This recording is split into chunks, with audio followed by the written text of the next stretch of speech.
நண்பர்களுக்கு என்னுடைய அன்பான பணிவான வணக்கங்கள். என் பெயர் ஜான். நான் ஒரு குடிநோயாளி. எல்லாம் வல்ல இறைவனோட அருளாலையும் தோழமையில இணைந்து செயல்படுவதால் நான் பெற்றுக்கொள்ளக்கூடிய அனுபவம் நம்பிக்கையாலையும் இன்னைக்கு ஒரே ஒரு நாள் நான் குடிக்கல, தெளிவாக மன நிறைவாக அமைதியாக வாழ என்னாலான எல்லா முயற்சிகளையும் செய்து கொண்டிருக்கின்றேன். நாம் கோயம்புத்தூர் ஒருங்கிணைப்பு குழுவில் தொடர்ச்சியாக 24 hours a day 24 மணித்துளிகள் ஒரு நாள் அப்படின்ற புத்தகத்தில் ஒரு நாளைக்கு ஒரு பக்கம் வீதம் எடுத்து தினசரி வாசித்து விளக்கம் பார்த்து கலந்தாய்வு செய்து இந்த நிகழ்நிலை கூட்டத்தை நடத்திக்கிட்டு வர்றோம். அந்த வகையில் இன்றைக்கு நாம் சிந்தனைக்கு எடுத்துக்கொண்டிருக்கிற பக்கம் ஜனவரி 12. ஏஏ தோழமையின் இன்றைய சிந்தனை. ஏஏ தோழமையில் நாம் வாழும் காலம் கடந்து செல்ல செல்ல நாம் வாழும் முறை மேலும் மேலும் இயல்பாக மாற ஆரம்பிக்கின்றது. நமது பழைய குடிநோய் வாழ்க்கை நமது சக மனிதர்கள் வாழும் இயல்பான வாழ்க்கை முறையில் இருந்து மிகவும் முரண்பட்டதாக இருந்தது. நமது இன்றைய தெளிவான வாழ்க்கை நாம் வாழ்ந்த குடி வாழ்க்கையை விட மிகவும் இயல்பானது. நமது ஆரம்ப கட்ட குடி நாட்களில் நமது வாழ்வு நம் சக மனிதர்கள் வாழ்வில் இருந்து அவ்வளவாக முரண்படவில்லை. ஆனால் படிப்படியாக நாம் பிரச்சனைக்குரிய குடி நோயாளிகளாக மாறிய பின் நம் வாழ்வு மிகவும் அசாதாரணமாக மாறிவிட்டது.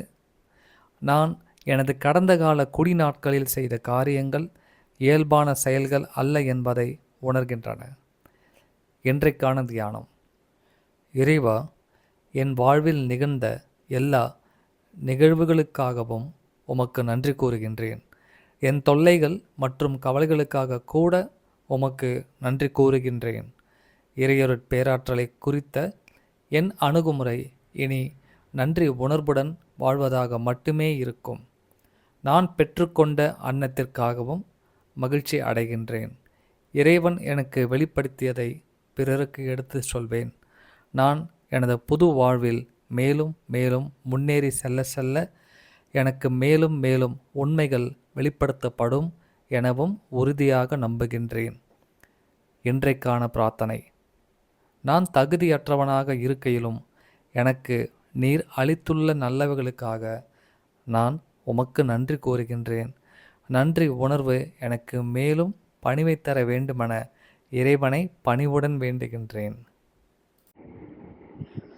உலகத்தில் ஆண்டவன் படைத்த உயிரினங்கள் எல்லாமே இயற்கையாகவே இறைவனால் உள்ளுணர்வுகளோடு இணைத்து படைக்கப்பட்டுள்ளன அப்படின்றது வெளிப்படையான உண்மை. இது சரி, இது தவறு அப்படின்ற எச்சரிக்கை எல்லா உயிர்களுக்கும் இயற்கையாகவே இறைவனால் கொடுக்கப்பட்டிருக்கிறது. உள்ளுணர்வுகளின் மூலமாக இந்த எச்சரிக்கை இயற்கையாகவே கொடுக்கப்பட்டிருக்கிறது. எந்த உணவை சாப்பிடணும், எந்த உணவை சாப்பிடக்கூடாது அப்படின்றது இயற்கையாகவே எல்லா உயிரினங்களுக்கும் நல்லாவே தெரியும். உதாரணமாக ஆடு தொடா இலை அப்படின்னு ஒரு மூலிகை மருந்தை சொல்லுவாங்க. ஆடு தொடா இலை அப்படின்னு, அதாவது ஆடு காட்டில் இருக்கிற எல்லா இலையும் சாப்பிடும், எல்லா தலையும் சாப்பிடும். ஆனால் இந்த ஒரு குறிப்பிட்ட இலையை அது சாப்பிடாது. ஏன்னா அளவுக்கு அதிகமாக சாப்பிட்றப்ப தனக்கு ஒத்துக்காது அப்படின்றது அந்த ஆட்டுக்கு மாட்டுக்கு கூட தெரியும். மாட்டு கூட தெரியும் இதை சாப்பிடக்கூடாது அப்படின்றதுக்கு ஒரு உள்ளுணர்வு அந்த 5 அறிவுள்ள ஜீவனுக்கு கூட இருக்கு. காட்டில் வளரக்கூடிய நாய், பூனை இதுக்கு சர்க்கரை கலந்த பாலை சாப்பிட்றது கொடுத்தா சாப்பிடாது. மாம்சம் உண்ணக்கூடிய உயிரினங்கள் இயற்கையாகவே இன்னொரு மாம்சம் உண்ணக்கூடிய உயிரினத்தை வேட்டையாடி சாப்பிடாது. இது எல்லாமே இயற்கையாக நடக்கக்கூடிய விஷயங்கள் தான். அது மாதிரி சாராயம் செயற்கையாக உருவாக்கப்பட்ட ஒரு பொருள், இயற்கையாக உருவானது அல்ல. எந்த ஒரு உயிரினத்துக்கிட்டையாவது கொண்டு போய் சாராயத்தை ஊற்றி வச்சு பாருங்க, அது குடிக்குமா என்ன? மதுவை எந்த ஒரு உயிரினமும் குடிக்கவே குடிக்காது. மது குடிக்கிறதற்காக இறைவனால படைக்கப்பட்ட ஒரு உணவுப் பொருள் இல்ல. நான் தான் எனக்கு பிடிக்காத அந்த பொருள குடிச்சு அது உருவாக்குற விளைவ ரசிச்சு அந்த மதுவ குடிக்கிறதுக்கு அடிமையாக மாறி போயிடுறேன். ஒரு நாளைக்கு சோபரா இருக்கிற நேரத்துல என்னுடைய சோபரேட்டில ஒரு 3, 4 மாதங்கள் ஆயிருக்கிற நேரத்துல என்னுடைய மனைவி கிட்ட ஒரு கேள்வி கேட்டேன். அவங்க கெமிஸ்ட்ரியில ஸ்காலர். அவங்க கெமிஸ்ட்ரி புரொஃபசர் அவங்க. அவங்க கிட்ட கேட்டேன். இந்த ஆல்கஹால்னா என்னம்மா? மது ஏன் இறைவனால படைக்கப்பட்டது? அப்படின்னு சொல்லி ஒரு கேள்விய கேட்டேன். உடனே என்னைய வினோதமா ஒரு பார்வை பார்த்துட்டு, அவங்க வந்து ஒரு பேப்பர் எடுத்து, ஆல்கஹால் இஸ் அ ஹைட்ரோகார்பன் CHCHன்னு ஏதோ ஒரு ஃபார்முலா ஒண்ணு எழுதுனாங்க. அந்த ஃபார்முலாவ எழுதிட்டு, மதுவுடைய படைப்பின் நோக்கத்த பத்தி சொன்னாங்க. அதாவது மெடிக்கல் ரிசர்ச் ரொம்ப டெவலப் ஆனது மதுவ மருந்துகளோட இணைத்து பயன்படுத்தப்பட ஆரம்பிச்சதுக்கு அப்புறம் தான் அப்படின்ற ஒரு உண்மைய அவங்க சொன்னாங்க.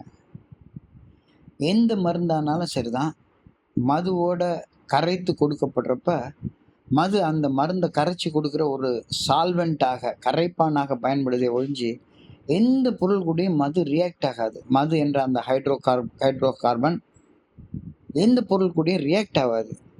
மாறாக அதை சால்வ் பண்ணி ஒரு சால்வென்ட்டாக அதை கொடுக்கும். அதே மாதிரி இண்டஸ்ட்ரியல் ரெவல்யூஷனே பெயிண்ட்ஸ், நான் கரோசிவ் பெயிண்ட்ஸ் அதை கண்டுபிடிச்சதுக்கு அப்புறம் தான் இண்டஸ்ட்ரியல் ரெவல்யூஷன் பெருசாக ஆரம்பிச்சது. எல்லா பெயிண்ட்களுடைய பேஸில் பார்த்தோம்னா ஆல்கஹால் இருக்கும். பெயிண்ட்ஸ் அண்ட் வார்னிஷஸ்க்கு பின்னால் ஆல்கஹால் இருக்கும் அப்படின்ற ஒரு ஆராய்ச்சி பூர்வமான ஒரு உண்மையையும் அவங்க சொன்னாங்க. ஸோ மது ஏன் படைக்கப்பட்டது? மனுஷன் குடிச்சிட்டு போதையில் அலையிறதுக்காக அது படைக்கப்படலை. அதோடைய படைப்பின் நோக்கம் வேற. மது பை இட் செல்ஃப் ஒரு மோசமான படைப்பின் பொருள் அல்ல அப்படின்ற கருத்து அவங்க கிட்ட தெரிஞ்சுது. அதுக்கப்புறம் வினோதமான ஒரு உண்மையை சொன்னாங்க. ஆல்கஹாலிசம் அப்படின்றது ஒரு நோய். அந்த நோய் வந்து எப்படி வருதுன்னா, ஆல்கஹால் ப்ளஸ் ISM, அது ஆல்கஹாலிசமாக வருது. Alcohol plus ISM alcoholism. Alcohol மது, ISMனா இன்டிஃபரண்ட் ஸ்டேட் ஆஃப் மைண்ட் உள்ள ஒரு மனிதன், அலட்சிய போக்குள்ள ஒரு மனிதன். மது எது கூடயும் ரியாக்ட் ஆகாது. ஆனால் இந்த அலட்சிய போக்குள்ள மனுஷன் மதுவை குடிக்கிறப்ப அவனுக்குள்ளார அது பயங்கரமான மோசமான விளைவுகளை உண்டாக்குது அப்படின்னு சொல்லி சிரிச்சுக்கிட்டே சொன்னாங்க. So indifferent state of mind, ISM, அதுதான் குடிநோயின் மிக முக்கியமான அம்சம். குடிநோயின் மிக முக்கியமான அம்சம் அலட்சியமான மனப்பான்மை தான் குடிநோயின் அடிப்படை அம்சம். மது அருந்துவது இயற்கைக்கு முரணான ஒரு செயல். அது இயற்கையான செயலாக இருக்க முடியாது. பசிச்சா சாப்பிட்றது இயற்கையான செயல். ஆனால் பசிச்சா மதுவை குடிக்கிறது இயற்கைக்கு முரணான செயற்கையான செயல். ஸோ இன்னைக்கு சிந்தனையுடைய முதல் வார்த்தை தான், drinking is a very unnatural way of living. As we keep on coming to the fellowship of Alcoholics Anonymous, we return to the natural way of living அப்படின்ற வார்த்தையோட தான் இன்னைக்கு சிந்தனையவே ஆரம்பிச்சிருக்காங்க. குடி வாழ்க்கை இயற்கைக்கு முரணான ஒரு முரண்பட்ட வாழ்க்கை. தோழமைக்கு நாம தொடர்ந்து வர வர வர நம்முடைய முரண்பட்ட வாழ்க்கை முறையிலிருந்து இயற்கையான இயல்பான ஒரு வாழ்க்கை முறைக்கு திரும்ப வர்றோம் அப்படின்ற கருத்து இதுல சொல்லப்பட்டிருக்கிறது. குடிப்பது இயற்கைக்கு முரணானது. ஆனாலும் குடிச்சு பழகி போதையில வாழ்வதை பழக்கப்படுத்தி கொண்ட பின்னர் குடித்து வாழ்வது இயற்கையான இயல்பான வாழ்க்கையாக எனக்கு தோற்றம் தருது. குடியேற்ற மன தெளிவுடனான வாழ்க்கை ஒரு குடிநோயாளியாகிய எனக்கு செயற்கையான வாழ்க்கையாக தோற்றம் தருது. குடிநோய் என்பது இயற்கைக்கு முரணாக குடிக்கிறதுனால விளையக்கூடிய ஒரு நோய் அப்படின்ற கருத்தை இன்னைக்கு சிந்தனைக்கு கொடுத்துருக்கிற பகுதியில் தெளிவாக சொல்லியிருக்காங்க. குடிக்காம, போதை இல்லாம, உடல் அளவிலும் மனதளவிலும் தெளிவுடன் வாழ்வதுதான் இயற்கையான இயல்பான வாழ்க்கை.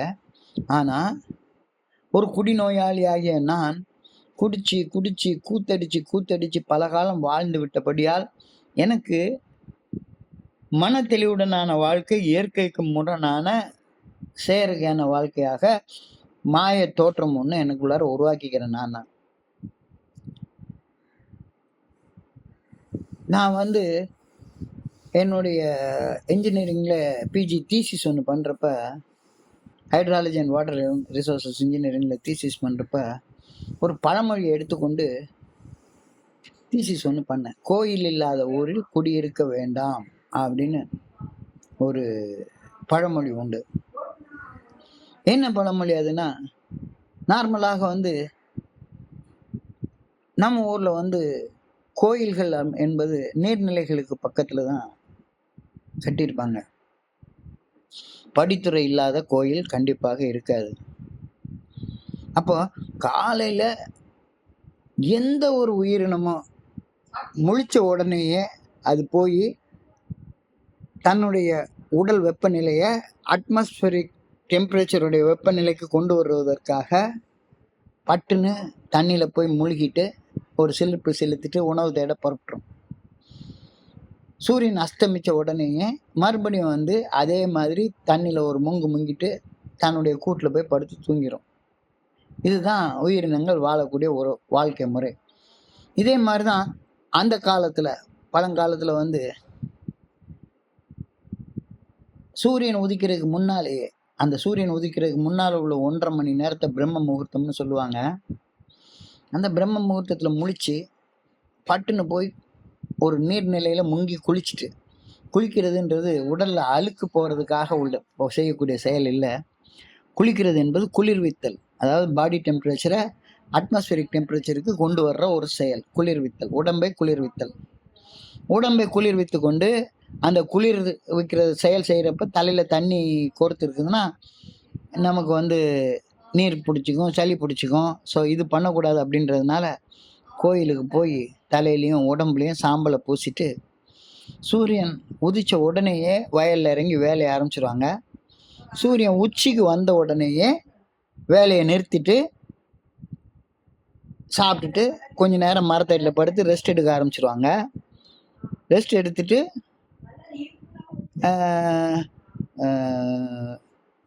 சாயங்காலமானால் மறுபடியும் சூரியன் அஸ்தமித்த உடனேயே மறுபடியும் உடம்பை குளிர்வித்து கொண்டு வீட்டுக்கு வந்து சாப்பிட்டுட்டு நைட்டு படுத்து தூங்கிடுவாங்க. ரொட்டீன் வாழ்க்கை இதுதான். ஸோ கோவில்கள் என்பது இந்த மாதிரியாக இயற்கையோடு இணைஞ்சு வாழ்வதற்காக உருவாக்கப்பட்ட சில சிஸ்டம். இந்த சிஸ்டத்தோடு இருக்கிறதுனா இயற்கையாக வாழ்றதற்காக உருவாக்கப்பட்ட சிஸ்டம் தானே ஒழிஞ்சு அந்த செயற்கையாக வாழ்வதற்காக உருவாக்கப்பட்டது கிடையாது. கோயில் வழிபாடு என்பது இயற்கையோடு இயற்கையாக வாழ்றது. அதற்காகத்தான் வாடிய பயிரை கண்ட போதெல்லாம் வாடினேன் அப்படின்னு வள்ளலார் பெருமான் அவர்கள் சொல்றாங்க. வாட்டம் ஏன் வருகிறது? வாட்டம் ஏன் வருது?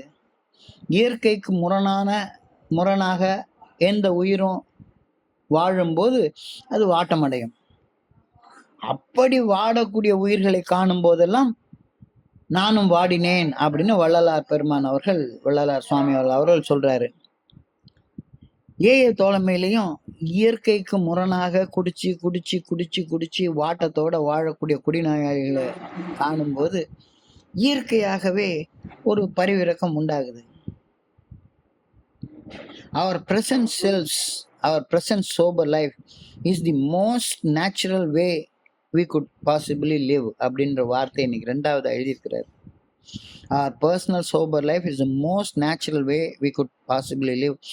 மிகப்பெரிய கேள்வி இன்னைக்கு சிந்தனையாக நமக்கு வழங்கப்பட்டிருக்கிறது. எது இயற்கையான வாழ்க்கை, எது செயற்கையான வாழ்க்கை? மிகப்பெரிய கேள்வி கேட்கப்படுகிறது. இயற்கையோட இசைந்து இயற்கையோட வாழ்றது அனைத்தும் இயற்கையான வாழ்க்கை. உயிர்கள் எல்லாமே இயற்கையோட இசைந்து இயற்கையோட இயற்கையாக தான் வாழுது. இயற்கைக்கு முரண்பட்டு வாழ்வது செயற்கையான வாழ்க்கை. அப்ப இந்த சிந்தனையில சிந்திக்கிறப்ப மன தெளிவோட வாழ்வது இயற்கை, போதையோட வாழ்றது செயற்கை. போதையுடனான வாழ்க்கை, போதையுடனான செயற்கையான வாழ்க்கை, இயற்கையான மனத்தெளிவுடனான வாழ்க்கையாக மாறுறது தான் ஏல நாம் ரெக்கவரி, குடிநோயின் பாதிப்புகள்லேருந்து மீட்படைதல் அப்படின்னு நாம் தெரிஞ்சுக்கிறோம். மது போதையுடனான வாழ்க்கை இயற்கையாக நாம் மனத்தெளிவோடு வாழ்ந்து கொண்டிருந்த வாழ்க்கையை சிதைச்சு சின்னாபின்னப்படுத்தி போட்டுருச்சுது. ஸோ அப்படி சிதைந்து போன இயற்கை சிதைந்து போன செயற்கையான வாழ்க்கையை மீண்டும் இயற்கையான வாழ்க்கையை கொண்டு வர்றது தான் குடிநோயின் பாதிப்புகளிலிருந்து மீட்படைதல், ரெக்கவரி அப்படின்னு நம்ம சொல்கிறோம். என்னுடைய எல்லா குணங்களும் அன்பு, பரிவு, பொறுமை, சகிப்புத்தன்மை, நம்பிக்கை அப்படின்ற நேர்மறை குணங்களும், எதிர்மறை குணங்களாக நான் பார்க்கக்கூடிய பயம், கோபம், இயல்பூக்கங்கள், எனக்குள்ளார ஏற்படக்கூடிய எச்சரிக்கை குணம், காமம், சுயமரியாதை, ஆசை, ஓய்வு எடுக்கக்கூடிய பண்பு எல்லாமே இயற்கையாக இறைவனால் எனக்குள்ளார படைக்கப்பட்ட குணங்கள் தான். ஆனால் இந்த இயற்கை குணங்கள் வெறுப்பு, மனக்கசப்பு, எரிச்சல், பொறாமை, சந்தேகம், காமம், ஆணவம், கழிவிறக்கம், பேராசை, சோம்பல் ஆகிய குணங்களாக என்னுடைய செயற்கையான செயல்களால் மாற்றம் அடைஞ்சிருது. ஸோ இயற்கையாக இறைவன் எனக்குள்ளார இணைத்து படைத்திருக்கிற அந்த இயற்கையான குணங்களை செயற்கையாக உருவாக்குனது நான் தான். நல்லதை விரும்புவதும் தீயதை வெறுப்பதும் இயற்கையானது, எல்லாருக்கும் உள்ளது, எல்லாருக்கும் அது இருக்கும். ஒரு நல்ல நறுமணம் எல்லாருக்கும் பிடிக்கும். ஆனால் அதே நேரத்தில் துர்நாற்றம் யாருக்கும் பிடிக்கவே பிடிக்காது. ஆனால் தன்னலம் தன்முனைப்பின் விளைவாக நான் என்ன பண்ணுறேன், நன்மையை வெறுத்து தீமையை விரும்ப ஆரம்பிக்கிறேன். இந்த முரண்பாடு என்னுடைய தன்னலம் தன்முனைப்பின் விளைவாக செயற்கையாக நான் எனக்குள்ளார உருவாக்கி கொள்ளக்கூடிய பண்பு அப்படிங்கிறது இப்போ எனக்கு புரியுது. தீவினை அச்சம், தீமையை வெறுப்பது, தீமை நிகழ்கையில் உருவாகக்கூடிய கோபம், தீவை நிகழ்ந்து விடக்கூடாது அப்படின்னு எச்சரிக்கையாக இருக்கக்கூடிய சந்தேக குணம் ஆகியவையெல்லாம் இயற்கையானது. அதெல்லாம் இயற்கையானது. எனக்கு கூட படித்தவங்கெல்லாம் நல்லா வாழ்ந்துட்டு இருக்காங்க, நானும் நல்லா வாழணும் அப்படின்ற இயல்புக்கத்தை இயற்கையாக எனக்குள்ளார உருவாகக்கூடிய ஒன்று.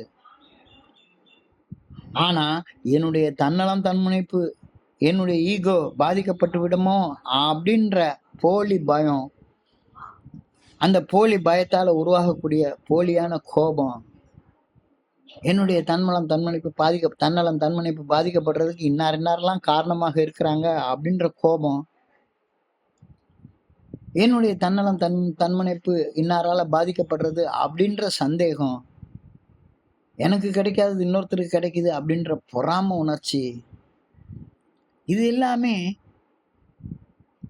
செயற்கையாக நான் உருவாக்கி கொள்வது தானே. இயற்கையாக எதிர்பாலினத்தோர் மேல வரக்கூடிய ஈர்ப்பு, அது இயற்கையானது. அந்த ஈர்ப்பு இல்லாத தருணங்கள்ல கூட வலி அந்த ஈர்ப்பிணைப்பை உருவாக்கி கொள்றது செயற்கையான ஒரு உணர்வு தானே. ஸோ காமம் என்பது இயற்கையாக எல்லாருக்கும் கொடுக்கப்பட்ட உணர்வு. ஆனா காம உணர்வு இல்லாத நேரங்கள்ல கூட செயற்கையாக அதை உருவாக்கணும்னு எத்தனை தடவை நான் முயற்சி பண்ணியிருக்கேன். சுய உணர்வு, சுயமரியாதை, சுய மதிப்பு அதெல்லாம் இயற்கையானது. ஆனா ஆணவம், அகங்காரம் என்பது செயற்கையானது. இயற்கையாக உழைத்து களைத்து ஓய்வு எடுக்க வேண்டும் அப்படின்னு நினைக்கிறது இயற்கையானது. 8 மணி நேரத்துக்கு மேல யாராலையும் வேலை செய்ய முடியாது, ஓய்வு எடுக்கணும் அப்படின்றது இயற்கையானது. ஆனா உழைப்பை உதாசீனப்படுத்தி விட்டு செயற்கையாக படுத்து தூங்கிட்டு இருக்கிறது இயற்கை இல்லை, செயற்கை. அதுதான் எனக்கு எழுதியிருக்கிறாரு. During the early years of our drinking, our lives weren't so different from the lives of a lot other people, but gradually as we became problem drinkers, our lives became more and more unnatural. வாழ்க்கையை ரெண்டாக பிரிக்கலாம். குடிநோயாளிகளாக ஆகிறதுக்கு முன்னால இயற்கையாக நம்ம வாழ்ந்துட்டு இருந்தோம். ஆனால் குடிநோயாளிகளுக்கு ஆனதுக்கு அப்புறமாக அந்த வாழ்க்கை செயற்கையான வாழ்க்கையாக மாறி போயிடுச்சுது. குழந்தையும் தெய்வமும் குணத்தால் ஒன்று, குற்றங்களை மறந்துவிடும் மனத்தால் ஒன்று, நடந்ததெல்லாம் நினைப்பதுதான் துயரம் என்று ஞானிகளும் மேதைகளும் சொன்னார் என்று. ஒரு சாதாரண குழந்தைய பாருங்களேன், பயம் வந்தா பயப்படும், அது கோபம் வந்தா கோபப்படும், பசிச்சா சாப்பிடும், எல்லாம் தனக்கு வேணும்னு ஆசைப்படும், தூக்கம் வந்தா படுத்து ஓய்வு எடுக்க ஆரம்பிச்சிடும். ஆனா அந்த குழந்தைகிட்ட பயம் மூட்டக்கூடிய நிகழ்ச்சிகள் ஒன்றும் இல்லை. ஆனா பயமில்லாத நிகழ்ச்சிகள் பயமில்லாத ஒரு சூழ்நிலை இருக்கிற நேரத்துலயே நான் பயப்பட்டு இருக்கேன் அப்படின்னு சொன்னா அது செயற்கை. குழந்தை பயம் காட்டுனா தான் பயப்படுமே ஒழிஞ்சு செயற்கையாக பயப்படாது. அது கோபத்தை மனசுல தேக்கி வச்சு அந்த கோபத்தை வெறுப்பாக, மன கசப்பாக, எரிச்சலாக, பகைமையாக மாற்றிக்கொள்வது செயற்கை. பசிச்சா சாப்பிட்றது இயற்கை. ஆனா பசி எடுக்காமலேயே போய் சாராயத்தை குடிக்கிறது அது எப்படி இயற்கையான செயலாக இருக்க முடியும்? செயற்கை. பிறந்து வந்த போது நெஞ்சம் திறந்திருந்தது, அந்த பிள்ளையோடு தெய்வம் குடியிருந்தது. வயது வந்த பிறகு நெஞ்சில் மயக்கம் வந்தது, அங்கு வாழ்ந்திருந்த தெய்வம் கொஞ்சம் விலகி சென்றது. இயற்கையாக மனசு திறந்திருக்கும் தன்மையுடையது. மனசு திறந்திருக்கும் போது மட்டும்தான் மனம் செயலாற்றும். The umbrella works only when it is open அப்படின்னு சொல்லி ஒரு கோட்டு சொல்லுவாங்க. அதே மாதிரி மனசும் மூடி இருக்கிறப்ப வேலை செய்யாது, திறந்திருக்கிறப்ப மட்டும்தான் வேலை செய்யும். என்னுடைய தன்னலமும் தன்முனைப்பும் என்னுடைய மனசை மூட வச்சு விடுகின்றன. மூடிய மனம் இறையருட் பேராட்டில் நல்ல ஒழுங்கான வழிகாட்டுதலை உள்ள வாங்கவே வாங்காது. ஸோ இவ்வளவு ப்ரிலியூடு கொடுத்துட்டு இன்றைக்கு சிந்திக்கிறதுக்கு ஒரு சிந்தனை சொல்லியிருக்காங்க. Do I realize that things I did as an alcoholic were far from natural? இவ்வளவு நாள் வாழ்ந்தது இருக்கட்டும், இன்னைக்கு இப்ப இந்த மொமெண்ட்ல நான் எப்படி வாழ்றேன்? இயற்கையாக பணிவோட வாழ்றேனா அல்லது இன்னமும் செயற்கையான தன்னலம் தன்முனைப்போட வாழ்ந்து கொண்டிருக்கிறேனா?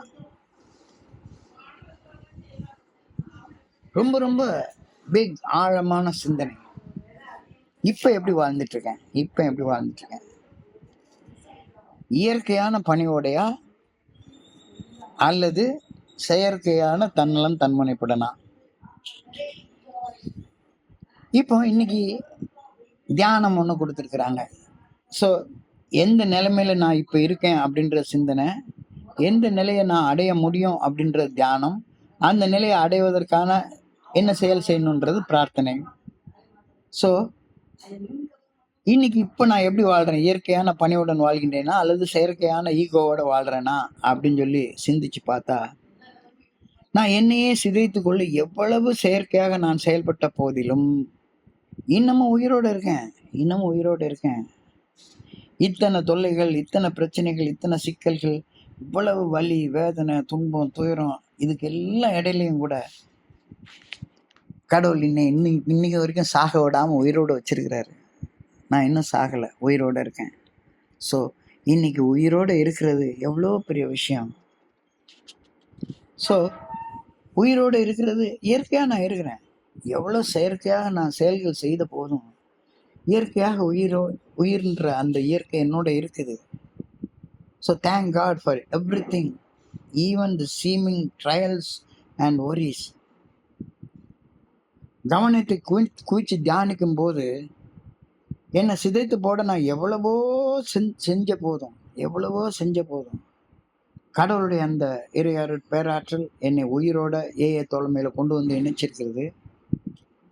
இதை நினைக்கும் போதே நேச்சுரலா, இயற்கையாக என்னுடைய கரங்கள் ரெண்டும் தலைக்கு மேல கூப்பி, ஆண்டவா நன்றி, என்னை சாகடிக்க நான் என்னென்னமோ செஞ்சு பார்த்தேன், ஆனா இன்னமும் என்னை உயிரோட உலாவை விட்டு சிந்திக்க வைக்கிற, மனிதர்களோட பேச வைக்கிற.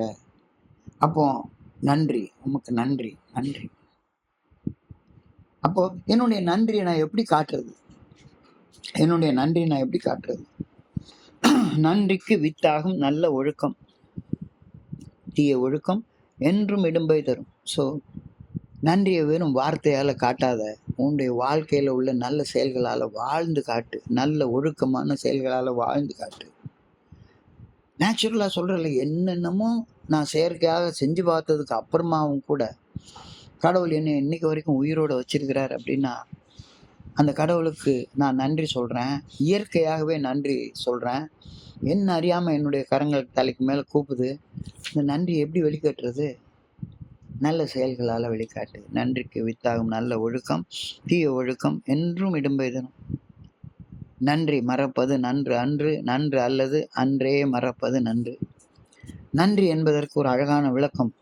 எனக்கு நடந்த நல்ல விஷயங்களை ஞாபகத்தில் வச்சுக்கிறதுக்கு பேர் நன்றி. எனக்கு நடந்த கெட்ட விஷயங்களை அப்பப்போ மறந்துடுறதுக்கு பேரும் நன்றி. ஆனால் என்னுடைய மனித இயல்பு எப்படி இருக்குது அப்படின்னு சொன்னால், செயற்கையாக நான் உருவாக்கி கொண்ட மனித இயல்பு எப்படி இருக்குது அப்படின்னு சொன்னால், எனக்கு நடந்த நல்ல விஷயங்களை ஒரே ஒரு தேங்க்யூ அப்படின்னு சொல்லிட்டு மறந்து போயிடுறதும், எனக்கு யாராச்சும் சின்ன காயங்கள் உண்டு பண்ணியிருந்தாலும் சரி தான், அது சாகிற வரைக்கும் ஞாபகத்தில் வச்சுக்கிறதும் என்னுடைய இயல்பாக இருக்கிறது. அப்போ இயற்கையாகவே நன்றி கட்ட இயல்பை செயற்கையாக நான் எனக்குள்ளார வளர்த்து வச்சிருக்கிறேன். நன்றி மறப்பது நன்று அன்று. எனக்கு நடந்த நல்ல விஷயங்களை நான் மறந்துடுறது எனக்கு நல்லது அல்ல. எனக்கு நடந்த கெட்ட விஷயங்களை அப்பப்போ மறந்துடுறது எனக்கு நல்லது, எனக்கு நல்லது. So my whole attitude towards my higher power will be one of gratitude. ரொம்ப ஒரு ஆழமான வார்த்தையை சொல்றாரு. My whole attitude towards my higher power will be one of gratitude. I'll be glad for the things I've received. I'll pass on what the good orderly direction of my higher power reveals to me. So நன்றி என்பது எனக்கு என்னுடைய வாழ்க்கையில் இறையருட் பேராற்றல் கொடுத்த அந்த நல்ல விஷயங்களை, இறையருட் பேராற்றலின் நல்ல ஒழுங்கான வழிகாட்டுதலால் நான் பெற்றுக்கொண்ட நல்ல விஷயங்களை பகிர்ந்து கொள்வது நன்றியாக சொல்லப்பட்டிருக்கிறது இன்றைக்கு தியானத்தில். I believe that more further will be revealed to me as I go along in the new way of life. இந்த வாழ்க்கையை வாழ வாழ வாழ வாழ மேலும் மேலும் நல்ல நிகழ்வுகள் என்னுடைய வாழ்க்கையில் அன்ஃபோல்ட் ஆகிட்டே வரும் அப்படின்ற கருத்தை இன்னைக்கு சொல்லியிருக்காங்க. ஸோ நான் எப்படி இருந்தேன் என்ற தியானத்தை தொடர்ந்து நான் என்னவாக மாற முடியும், நன்றி உள்ள மனிதனாக மாற முடியும் அப்படின்ற தியானத்தை தொடர்ந்து இப்போ நன்றி உள்ள மனிதனாக மாறுவதற்காக இறைவன்ட்ட ஒரு வேண்டுகோளை வையே. prayer. I pray that I may be grateful for the things I have received that I do not deserve. எனக்கு இந்த வாழ்க்கை வாழ்கிறதுக்கு எந்த தகுதியும் கிடையாது. தகுதியற்ற என்னையும் தேர்ந்தெடுத்து இந்த வாழ்க்கையை வாழ வைக்கிறதுக்காக கடவுளுக்கு நான் நன்றி சொல்கிறேன். I pray that this gratitude will make me truly humble. So இந்த இயற்கையாக நன்றி உணர்வோடு வாழக்கூடிய வாழ்க்கை என்னைய ஒரு பணிவுடன் வாழக்கூடிய மனிதனாக மாற்றணும் அப்படின்ற கருத்தையும் இன்னைக்கு சொல்கிறாரு. So as a synopsis, what is natural and what is unnatural? What is natural? மன தெளிவோடு வாழ்கிறது நேச்சுரல். மனம் குழம்பி வாழ்வது அந்நேச்சுரல், செயற்கையானது. ஸோ மனம் குழம்பி வாழ்வதற்கு என்ன காரணம்? அந்த இன்டிஃபரண்ட் ஸ்டேட் ஆஃப் மைண்ட். எந்தெந்த விஷயங்கள் என் வாழ்க்கையில் முக்கியமாக உள்ளுணர்வால் இது சரி இது தவறு அப்படின்ற உணர்த்தக்கூடிய விஷயங்களை என்னுடைய தன்னலம் தன்முனைப்பால் நான் சரி தவறு அப்படின்றத உதாசீனப்படுத்திட்டு எனக்கு பிடிச்சது பிடிக்காதது அப்படின்ற நிலையில் செயல்படுறப்ப நான் அலட்சிய போக்கில் ஒரு அலட்சியம் நிறைந்த மனிதனாக, இன்டிஃபரண்ட் ஸ்டேட் ஆஃப் மைண்டில் உள்ள மனிதனாக வாழ்கிறப்ப நான் செயற்கையான வாழ்க்கைக்குள்ளார போயிடுறேன். செயற்கையான வாழ்க்கைக்குள்ளார போகிறப்ப செயற்கை உணவுப் பொருளாகிய ஆல்கஹாலை உள்ளே எடுத்துக்கிட்டு பயங்கர மோசமான நிலைமைகளை அடிமட்டங்களை நான் தொட்டுட்டேன். So drinking is a very unnatural way of life. As we keep coming to the fellowship of AA, we naturally return to the natural way of living அப்படின்ற கருத்தை இன்னைக்கு தெளிவாக அழகாக சொல்லியிருக்கிறாங்க. So our present sober life sober life தான் natural way of living. Sober life தான் most natural way of living. மனசு குழம்பின அந்த வாழ்க்கை unnatural way of living. Our personal sober life is the most natural way of life we could possibly live. ஒரு மிகப்பெரிய கேள்வியை கேட்குறாரு இன்னைக்கு. என்ன கேள்வி? மனத்தெளிவு இயற்கையானது, போதை செயற்கையானது. ஆனால் நான் அதை அப்படியே உள்டாவாக நினச்சி பார்த்துட்டே இருக்கேன் எப்போவுமே. ஸோ நல்லதை விரும்புவதும் தீயதை வெறுப்பதும் இயற்கையானது. ஆனால் என்னுடைய தன்னலம் தன்முனைப்பின் விளைவாக நான் செயல்பட்டு நான் நன்மையை வெறுத்து தீமையை விரும்ப ஆரம்பிக்கிறேன். இந்த முரண்பாடு என்னுடைய தன்னலம் தன்முனைப்பின் விளைவாக வந்தது. ஸோ தீவினை அச்சம், அதை பற்றிய சில கருத்துக்களை இன்னைக்கு நாம் பார்த்தோம். இயற்கையாக செயற்கையாக இருக்காத. ஸோ ஆரம்ப காலகட்டத்தில் குழந்தையாக இருந்தபோது நம்ம இயற்கையாக தானே இருந்தோம். குழந்தையும் தெய்வமும் குணத்தால் ஒன்று, குற்றங்களை மறந்துவிடும் மனத்தால் ஒன்று.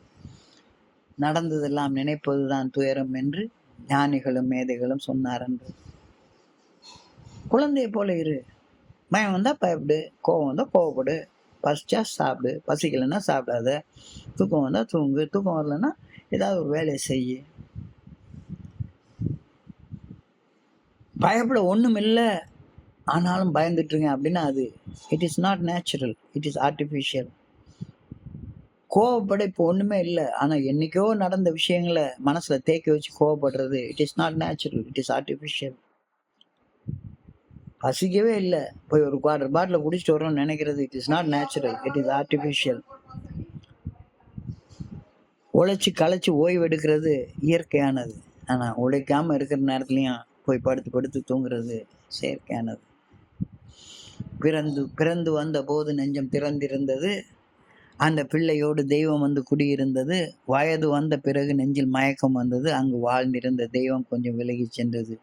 ஸோ இயற்கையாக மனம் திறந்திருக்கக்கூடிய தன்மையுடையது. திறந்திருக்கும் போது மட்டும்தான் மனசு வேலை செய்யும். Is my mind open today? இயற்கையாக மனசு திறந்திருக்கா அல்லது செயற்கையாக மூடி வச்சுக்கிறேன்னா? இப்போ எப்படி வாழ்கிறேன்? ஸோ இந்த சிந்தனையை தொடர்ந்து நான் எந்த நிலையில் இருக்கிறேன் அப்படின்றத உணர்ந்து சிந்திச்சுட்டு நான் எந்த நிலைக்கு மாற முடியும் அப்படின்னா, என்னாலையும் இவ்வளவு மோசமான சூழ்நிலைகளுக்கு நடுவுலையும் ஏதோ ஒரு ஆற்றல் என்னைய உயிரோடு வச்சிருக்க அப்படின்ற அந்த புரிதலை அடையும் போது இயற்கையாக என்னுடைய கரங்கள் என் தலைக்கு மேலே கூப்பி ஆண்டவா நன்றின்னு சொல்லுது. இப்போ அந்த நன்றி ஆண்டவனுக்கு எப்படி காட்டுறது? உன்னுடைய நல்ல ஒழுக்கத்தால் காட்டு. நன்றிக்கு வித்தாகும் நல்ல ஒழுக்கம். உனக்கு வாழ்க்கையில் நடந்த நல்ல விஷயங்களை மறக்கவே மறக்காத. நன்றி மறப்பது நன்று அன்று, நன்று அல்லது அன்றே மறப்பது நன்று. நடந்த நல்ல விஷயங்கள் ஞாபகத்தில் வச்சுக்கோ, கெட்ட விஷயங்களை அன்னன்னைக்கு மறந்துரு அப்படின்ற கருத்து. So develop an attitude of கிராட்டிடியூட்னு சொல்லுவாங்க. ஸோ அந்த தியானத்தை தொடர்ந்து நான் நன்றி உணர்வோடு இருக்க தேவைப்படக்கூடிய சக்தியை எனக்கு கொடு அப்படின்னு ஆண்டவனை வேண்டுறேன். ஸோ நன்றி உணர்வு என்னை இறையருட் பேராற்றலுடைய நல்ல ஒழுங்கான வழிகாட்டுதலுக்கு பணிந்து செயல்படக்கூடிய மனிதனாக மாற்றணும் அப்படின்னு ஆண்டவனை வேண்டுகிறேன். ஸோ இன்றைய பகுதியை படிக்கிறப்ப என் மனதை கடன் சென்ற சிந்தனைகளை உங்களோட பகிர்ந்து கொள்ள இந்த நல்ல வாய்ப்பை உருவாக்கி கொடுத்த இந்த குழுவிற்கு என்னுடைய மிக பணிவான நன்றிகளை தெரிவித்துக் கொள்கிறேன். இது வரைக்கும் பொறுமையாக கேட்ட ஒவ்வொரு நண்பருக்கும் என்னுடைய பணிவான நன்றிகளை தெரிவித்துக் கொள்கிறேன். இந்த நாள் நண்பர்களுக்கு இனிய நாளாக இறைவனை பணிவோடு வேண்டிக் கொள்கிறேன். நன்றி நன்றி நன்றி நன்றி நன்றி. வாழ்க வையகம், வாழ்க வளமுடன்.